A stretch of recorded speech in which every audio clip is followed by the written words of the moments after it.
নমস্কার, আমার YouTube channel বাঙালি আড্ডাতে আপনাদের স্বাগত। দু একদিন আগে আমার এক কাকুর সঙ্গে কথা হচ্ছিল, যিনি প্রথম দিন থেকেই বাবার সঙ্গে সিপিএম এর সংগঠন গড়ে তোলার কাজে ছিলেন। তিনি বলছিলেন যে সিপিএম এর চলে যাওয়ার পেছনে বেশ কয়েকটা কারণের মধ্যে সব থেকে উল্লেখযোগ্য যে দুটি কারণ তাঁর মনে হয়েছে, সেগুলি হলো অধ্যত্ব এবং দুর্নীতি। একদম লাগাম ছাড়া হয়ে উঠেছিল, সেটা প্রায় 90 দশকের শুরু থেকেই বলা যেতে পারে। এখন বাবা তখন মোটামুটি ভাবে বলা যেতে পারে সক্রিয় রাজনীতি থেকে অবসর নিয়েছেন ঠিকই, কিন্তু তাও তার একটা দৃষ্টি কিন্তু পার্টি মেম্বারদের ওপর ছিল, এবং যখন তখন তিনি যাকে তাকে ডেকে পাঠাতে পারতেন বাড়িতে, এবং তারা আসতেও বাধ্য হতো। আহ, এবং তাদেরকে তিনি যা মন যায় তাই বলে তারা যে ঠিক পথে চলছে না সেটা শোনাতেন। এখন আমাদেরই গ্রামের পাড়ার পাশের পাড়াটি হলো বাগদি পাড়া। সেই বাগদি পাড়াকে বাগদি পাড়া বললে তারা খুব রেগে যেত, সেই জন্য তার নাম দেওয়া হয়েছিল নতুন গ্রাম।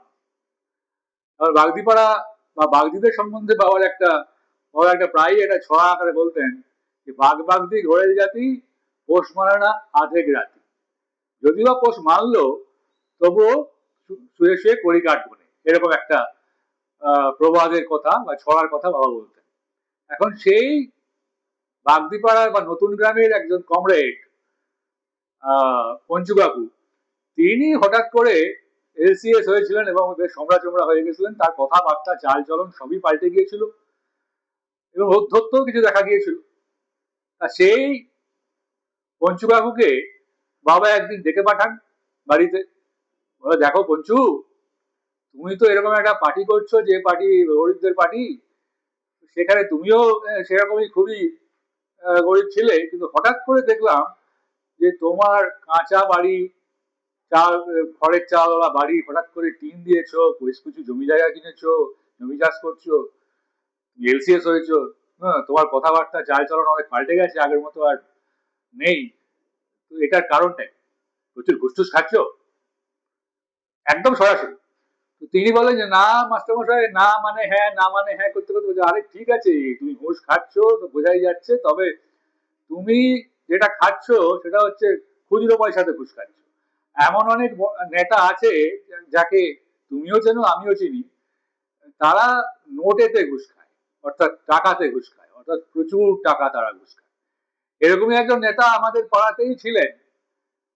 তার সাথে আমারও সম্পর্ক খুব ভালো ছিল। বাবাকে তিনি খুব গুরুদেব বলে মানতেন, কারণ বাবা যে দুটো কাজ বৈতল গ্রামে করেছিলেন, এক তো আগেই বলেছি যে সিপিএম পার্টিটাকে আহ, সংগঠনটাকে শুরু থেকে করা, আর 2 নম্বর যেটা কাজ, হ্যাঁ, যেটার জন্য গ্রামবাসী অনেকেই জানেন না, হ্যাঁ, সেটা হচ্ছে যে বাবাই প্রথম গ্রামেতে ক্রিকেট খেলার প্রচলন করেন। কারণ কলকাতাতে পড়তে পড়তে তখন ক্রিকেট খেলা দেখে শুনে, গ্রামে ফুটবল খেলা হতো কিন্তু ক্রিকেট খেলার সেরকম চল ছিল না, বাবাই প্রথম ক্রিকেট খেলার চল হয় বাবার মাধ্যমেই।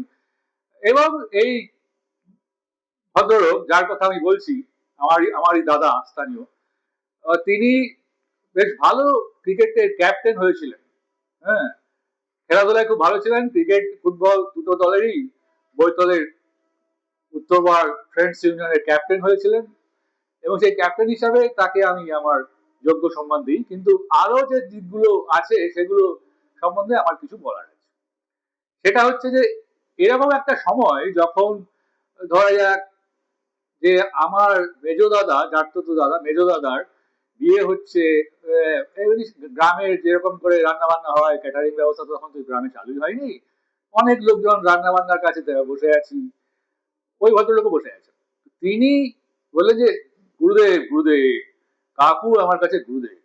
হ্যাঁ, মানে আমার বাবাকে উদ্দেশ্য করে বলছে। আমি তখন বললাম যে দেখো দাদা, আহ, কিন্তু বাবা তো বলে যে তুমি আমার তোমার নাম করে বলছে আর কি, যে তুমি আমার সব থেকে খারাপ শিষ্য। মানে বাবা বলতেন যে তুমি বাবার সব থেকে খারাপ শিষ্য। সে কি রে? হ্যাঁ। আর একটা ঘটনার কথাও আমি বলতে চাই। তখন আমি আহ একদম গ্রামের একটি চায়ের দোকানে চা খাচ্ছি, তখন সেই ভদ্রলোক আমার পাশে বসেই চা খাচ্ছেন। তিনি বলছেন যে, দেখ, তুই আমার পাশে বসে চা খাচ্ছিস, এটা ঠিক হচ্ছে না। কেন? বলছে, আমি তো তখন তৃণমূল মানে প্রবল পরাক্রান্ত অপোজিশন হিসাবে উঠে আসছে, হ্যাঁ, রাজনৈতিক দল হিসেবে উঠে আসছে, আমি তো তৃণমূলের টার্গেট। হ্যাঁ, যদি আমাকে গুলি করতে যে তোর দিকে একটু বন্দুকের নলটা ঘুরে যে তোর দিকে গুলিটা চলে যায়, তাহলে তুই মারা যাবি। হ্যাঁ, আমি বললাম যে সে তো ঠিকই, কিন্তু তোমার মনে রাখা উচিত যে আমার বাবার নাম সুনীল কুমার রায়, এত সহজে আমি ভয় পাই না। এখন এই যে দুটো ঘটনা বললাম, দুজন মানুষের কথা, এই শুধু দুজন মানুষ তো মানে উদাহরণ মাত্র। এরকম মানে পার্টি কমরেড, ছোট বড় পার্টি কমরেডরা তাদের যে ঔদ্ধত্য এবং দুর্নীতির ফলে আসলে আজকে এই জায়গায় যে সিপিএম পার্টি দাঁড়িয়েছে, শূন্য হয়ে গেছে, সেটা কিন্তু এই কারণে। এই কারণেই যদি আমরা দেখি যে উঁচুতলার যে পার্টি নেতৃত্ব সেই সময় ছিল বা এখনো আছে, হ্যাঁ, এখনো শেষ যে উঁচুতলার পার্টি নেতৃত্বের মধ্যে বিমান বসু, সূর্যকান্ত মিশ্র, সুজন চক্রবর্তী, আরো অনেকে আছেন, বুদ্ধবাবু, জ্যোতিবাবু, এরা তো মারা গেছেন। এদের এদের এদের এদেরকে নিয়ে সেরকম কোনো বড় অভিযোগ বিরোধী পার্টি অর্থাৎ তৃণমূল কংগ্রেসও তখন করতে পারেনি। এখন তৃণমূল সরকারে আছে, তা 15 বছর তারাও এদের বিরুদ্ধে কোনো তদন্ত করে কিছু বার করতে পারে, অর্থাৎ এদের বিরুদ্ধে কোনো কিছু করার মতো জায়গাতেই এরা ছিলেন না। তাহলে পার্টি কিন্তু ভেঙে গেছিল আসলে এই নিচুতলার কর্মীদের ঔদ্ধত্য, দম্ভ এবং দুর্নীতির কারণে। সেটা পরবর্তীকালে উচ্চতর পার্টি নেতৃত্ব হয়তো বুঝেছিলেন, বাবাও নিজের মতো করে এই ফ্যাক্টটাকে চেক করার চেষ্টা করছিলেন, কিন্তু বাবা এটাও বলছিলেন যে বেনো জল যখন প্রচুর ঢুকে যায়, বুঝলি, তখন আর কিছু করার থাকে না। অর্থাৎ বেনো জল ঢুকে গেছে, প্রচুর লোকজন, মানে সবাই তখন সিপিএম এর সদস্য। হ্যাঁ, রাস্তা থেকে হেঁটে যাচ্ছে কোনো একটি লোক, তার মাথায় যদি ঢিল ছোড়া যায় তাহলে জিজ্ঞেস করা যায় তিনি কি করেন, তিনি সিপিএম করেন। এই যে ব্যাপারটা যখন হলো, যখন সবাই সিপিএম, এবং সিপিএম যখন বিরোধী স্বরকে একদম আহ, উঠতেই দিল না, হ্যাঁ, জোর করে তাদেরকে নিশ্চিহ্ন করে দিল, যেটা এখনকার বর্তমান সরকারও করছে। এবং বর্তমান সরকারের কি অবস্থা হবে আমি জানি না, কিন্তু সিপিএম এর যে পতন হয়েছে তাদের এইগুলো কিন্তু এক একটা কারণ। এখন এই যে রাজনৈতিক চেতনা বা রাজনৈতিক ব্যাপার স্যাপার নিয়ে তো বললাম, তেমনি বাবার যেহেতু স্কুলের টিচার ছিলেন, তার একটা সাংস্কৃতিক চেতনাও ছিল, যেটা সম্বন্ধেও আমাদের কিছু একটা বলতে হবে একটুখানি। সেটা হচ্ছে বাবা যখন স্কুলে পড়াতেন তখন সেই স্কুলে কোনো লাইব্রেরি ছিল না, বাবাই প্রথম স্কুলের লাইব্রেরি তৈরি করেন। এবং বাবাই প্রথম ওই স্কুলে কোনো ম্যাগাজিন ছিল না, বাবা প্রথম স্কুলের ম্যাগাজিন বার করেন। সেই ম্যাগাজিনের নাম আমার এখনো মনে আছে, অঙ্কুর। সেই ম্যাগাজিনে আমিও দু একটা লেখা লিখেছি। হ্যাঁ, বাবা তো রেগুলার লিখতেন। আর একটা ব্যাপার যেটা স্কুলে বাবা করতেন এবং যেটা পরে আমাকে বলেছিলেন, সেটা আমার কাছে খুব ভালো লাগে, সেটা হচ্ছে এই যে বাবা ইতিহাসের শিক্ষক ছিলেন ঠিকই, কিন্তু বাংলা বা অন্যান্য বিষয়েও তার, বাংলার বিষয়ে তো তার যথেষ্ট পারদর্শিতা ছিল, তিনি খুব ভালো লিখতে পারতেন। এবং আশেপাশে আহ, গ্রামে বা আমাদের গ্রামে যখন কোনো উচ্চতর নেতৃত্ব আসলে, এমনকি একবার শুনেছি পাশের গ্রামে বুদ্ধদেব বাবু এসেছিলেন এবং তার সম্বন্ধে একটা মানপত্র লিখেছিলেন বাবা, সেটা পড়া হয়েছিল, বুদ্ধদেব বাবুকে দেওয়া হয়েছিল। তো বুদ্ধদেব বাবু তখন বলেছিলেন যে যিনি লিখেছেন খুব ভালো লিখেছেন, কিন্তু এতটা ভালো আমি নই। হ্যাঁ, অর্থাৎ যেভাবে প্রশংসা করা হয়েছিল অতটা ভালো নাকি উনি নন, সেটা বুদ্ধবাবু নিজের মুখে বলেছিলেন। যাকে সে আলাদা কথা। সেটা হচ্ছে যে এরপরে বাবার যে ব্যাপারটা আমার কাছে খুব আকর্ষণীয় বলে মনে হলো, সেটা হলো এই যে তিনি স্টাফ রুমে ব্ল্যাকবোর্ড একটা বানানো হয়েছিল, সেই ব্ল্যাকবোর্ডে একটা লাইন লিখে বললেন যে পরবর্তী লাইনগুলো কি হতে পারে আপনারা ভাবুন এবং লিখুন, আমি আবার কাজ সেরে এসে আবার একটা লাইন লিখি।